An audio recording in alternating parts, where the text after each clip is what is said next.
మన దేశంలో ప్రతి నెల రెండో శనివారం బ్యాంకులకు, ప్రభుత్వ కార్యాలయాలకు, కొన్ని ప్రైవేట్ కంపెనీలకు హాలిడే ప్రకటిస్తారు. అయితే ఈ రెండో శనివారమే సెలవు ఎందుకు ఉంటుందన్న సందేహం మీలో చాలామందికి వచ్చే ఉంటుంది కదా. 19వ శతాబ్దంలో ఒక బ్రిటిష్ అధికారికి ఒక అసిస్టెంట్ ఉండేవాడంట. అతను సెలవుల్లో మాత్రమే తన వృద్ధ తల్లిదండ్రులను కలిసేందుకు స్వగ్రామానికి వెళ్ళేవాడట. కొన్ని రోజులకు అది కూడా కుదిరేది కాదట. దీంతో అతని తల్లిదండ్రులే కొడుకును చూసేందుకు వచ్చేవారట. ఈ విషయం తెలుసుకున్న బ్రిటిష్ అధికారి ప్రతి నెలలో రెండవ శనివారం అతని స్వగ్రామానికి వెళ్ళటానికి సెలవు ఇచ్చాడట.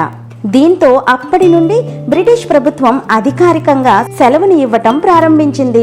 ఆదివారంను సెలవు దినంగా ప్రకటించటానికి కారణాలేంటి, ఆ వెనుక జరిగిన ఉద్యమాలు ఏంటో నెక్స్ట్ వీడియోలో తెలుసుకుందాం. Keep watching voice of Gayatri.